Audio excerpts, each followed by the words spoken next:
ഈശോ മിശിഹായിൽ സ്നേഹമുള്ളവരെ, മലയാളത്തിലെ ആദ്യ സഞ്ചാര സാഹിത്യ കൃതി ഏതാണെന്ന് നിങ്ങൾക്കറിയാമോ? വർത്തമാന പുസ്തകം എന്നതാണ് അതിൻ്റെ ഉത്തരം. വർത്തമാന പുസ്തകം രചിക്കുന്നത് ഒരു സുറിയാനി കത്തനാരാണ്, പാറേമാക്കൽ തോമാ കത്തനാർ.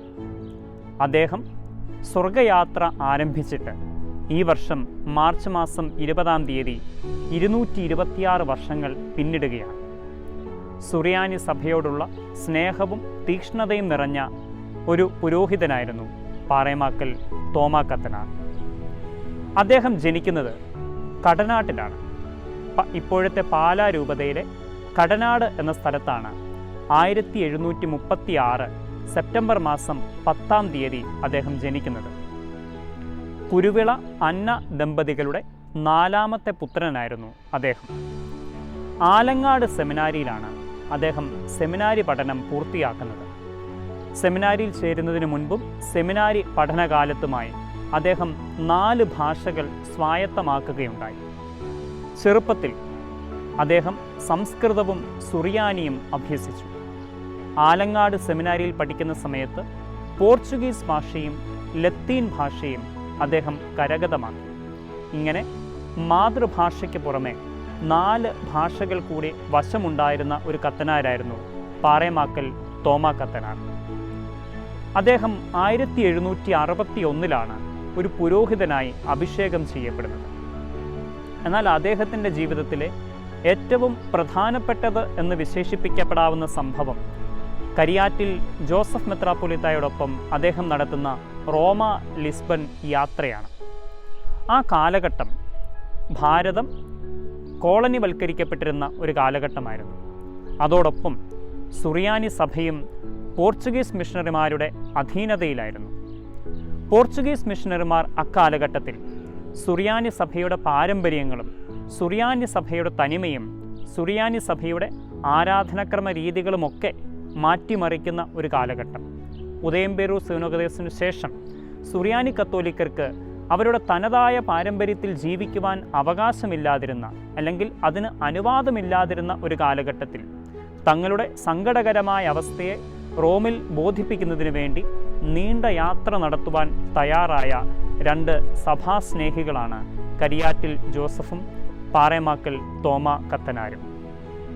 ഇവർ നടത്തുന്ന നീണ്ട യാത്രയുടെ കഥയാണ് വാസ്തവത്തിൽ വർത്തമാന പുസ്തകത്തിൽ രേഖപ്പെടുത്തിയിരിക്കുന്നത്. ഇന്നത്തെ കാലത്ത് പോലെ ഒരു ദിവസം കൊണ്ട് യാത്ര ചെയ്യാവുന്ന ഒരു ദൂരമായിരുന്നില്ല കേരളത്തിൽ നിന്നും റോമിലേക്കും ലിസ്ബണിലേക്കുമൊക്കെയുള്ള യാത്ര. 1 വർഷത്തോളം എടുത്താണ് കപ്പലിൽ അവർ യാത്ര പൂർത്തിയാക്കുന്നത്. സുറിയാനി സഭയോടുള്ള പാറേമാക്കൽ തോമാ കത്തനാരുടെ അഗാധമായ സ്നേഹവും തീക്ഷ്ണതയുമൊക്കെ ഈ പുസ്തകത്തിൽ നമുക്ക് ദർശിക്കാൻ സാധിക്കും. സഭയുടെ പാരമ്പര്യങ്ങൾ കളഞ്ഞുകുളിക്കപ്പെടുമ്പോൾ അതിനെതിരെ പ്രതികരിക്കണം എന്നുള്ള തീക്ഷ്ണത അദ്ദേഹത്തിനുണ്ടായിരുന്നു.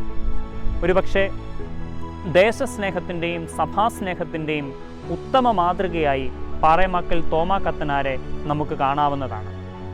1778 മുതൽ 1786 വരെയാണ് അവർ ഇരുവരും ചേർന്ന് ലിസ്ബണിലേക്കും റോമിലേക്കും യാത്ര ചെയ്യുന്നത്. ഈ സഭയുടെ അവകാശങ്ങളെപ്പറ്റിയും ഈ സഭയുടെ തനിമയെപ്പറ്റി അവിടെയുള്ള അധികാരികളെ പറഞ്ഞു മനസ്സിലാക്കി നമ്മുടെ സ്വയംഭരണാവകാശവും നമ്മുടെ പൈതൃകങ്ങളും വീണ്ടെടുക്കുക എന്നുള്ളതായിരുന്നു ഇവരുടെ യാത്രയുടെ ഏറ്റവും പ്രധാനപ്പെട്ട ലക്ഷ്യം. 1799 മാർച്ച് മാസം 20-ാം തീയതിയാണ് അദ്ദേഹം മരിക്കുന്നത്. അതിനു മുൻപ് ഇവർ 2 പേരും ലിസ്ബണിൽ നിന്ന് തിരികെ എത്തുമ്പോൾ ഗോവയിൽ വെച്ച് കരിയാറ്റിൽ ജോസഫ് മെത്രാപ്പൊലീത്ത മരണമടയുന്നുണ്ട്. അദ്ദേഹം പോർച്ചുഗലിൽ വെച്ച് കൊടുങ്ങല്ലൂരിൻ്റെ മെത്രാനായി സ്ഥാനമേറ്റെടുത്തിരുന്നു. അദ്ദേഹം തിരികെ വരുന്ന സമയത്ത് ഗോവയിൽ വെച്ച് അദ്ദേഹം മരിക്കുമ്പോൾ തൻ്റെ അജപാലന അധികാരം പാറേമാക്കൽ തോമാ കത്തനാരെയാണ് അദ്ദേഹം ഏൽപ്പിക്കുന്നത്. തൻ്റെ അംശവടിയും മോതിരവുമൊക്കെ അദ്ദേഹം പാറേമാക്കൽ തോമാ കത്തനാർക്ക് നൽകുന്നു. അങ്ങനെയാണ് ഗവർണറായി അദ്ദേഹം സ്ഥാനമേൽക്കുമ്പോഴാണ് പാറേമാക്കൽ തോമാ ഗോവർണദോർ എന്ന് അദ്ദേഹം അറിയാൻ ആരംഭിക്കുന്നത്. ഈ വർഷം അദ്ദേഹത്തിൻ്റെ മരണത്തിൻ്റെ 226 വർഷങ്ങൾ പൂർത്തിയാവുകയാണ്. വർത്തമാന പുസ്തകം അദ്ദേഹം രചിക്കുന്നത് ലിസ്ബണിൽ നിന്നും തിരികെയുള്ള യാത്രാമധ്യയാണ്. 1785 ഏപ്രിൽ മാസം 20 തീയതി ആരംഭിച്ച് 1786 മെയ് മാസം 1 തീയതി അവസാനിച്ച ഒരു യാത്രയായിരുന്നു അവരുടെ ലിസ്ബണിൽ നിന്നും തിരികെയുള്ള യാത്ര. ഈ യാത്രാമധ്യയാണ് ആ കാലഘട്ടത്തിലെ സുറിയാനി കത്തോലിക്കരുടെ ജീവിതവും സുറിയാനി കത്തോലിക്കർ അനുഭവിച്ചിരുന്ന അവശതകളുമെല്ലാം കൃത്യമായി മനസ്സിലാക്കാൻ സാധിക്കുന്ന, നമ്മെ സഹായിക്കുന്ന വർത്തമാന പുസ്തകം അദ്ദേഹം രചിക്കുന്നത്. വാസ്തവത്തിൽ ഈ സഭ ഇത്രയേറെ ക്ലേശങ്ങളിലൂടെ കടന്നുപോയ ഒരു കാലഘട്ടത്തിൽ സഭയുടെ തനിമ എന്താണെന്നും പൈതൃകം എന്താണെന്നും ആ കാലഘട്ടത്തിൽ സുറിയാനി കത്തോലിക്കർ എങ്ങനെയാണ് ജീവിച്ചിരുന്നതെന്നുമൊക്കെ മനസ്സിലാക്കുവാൻ നമ്മെ സഹായിക്കുന്ന ഒരു ഗ്രന്ഥമാണ് വർത്തമാന പുസ്തകം.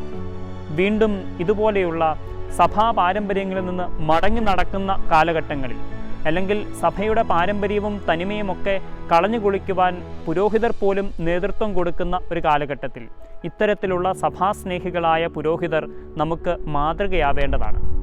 എന്തുകൊണ്ട് പാറേമാക്കൽ തോമാ ഗോവർണദോർ നമ്മുടെ സഭയിൽ കാര്യമായി അനുസ്മരിക്കപ്പെടുന്നില്ല എന്നുള്ളതും നമ്മുടെ ഉള്ളിൽ ചോദ്യചിഹ്നമായി ഉയരേണ്ട ഒരു വസ്തുതയാണ്.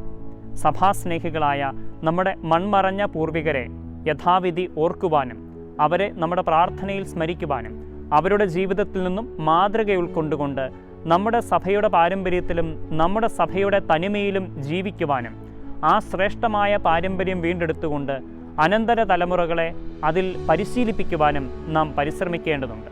പാറേമാക്കൽ തോമാ ഗോവർണദോറെ ഓർക്കുന്ന ഈ ദിവസങ്ങളിൽ അദ്ദേഹത്തിൻ്റെ സഭാസ്നേഹത്തിൻ്റെ തീഷ്ണത, അതിൻ്റെ ഒരംശമെങ്കിലും നമ്മൾ ഓരോരുത്തരുടെയും ജീവിതങ്ങളിലേക്ക് പകരുന്നതിന് വേണ്ടി ദൈവത്തോട് നമുക്ക് കൃപയാചിക്കാം. ദൈവം നമ്മളെ സമൃദ്ധമായി അനുഗ്രഹിക്കട്ടെ.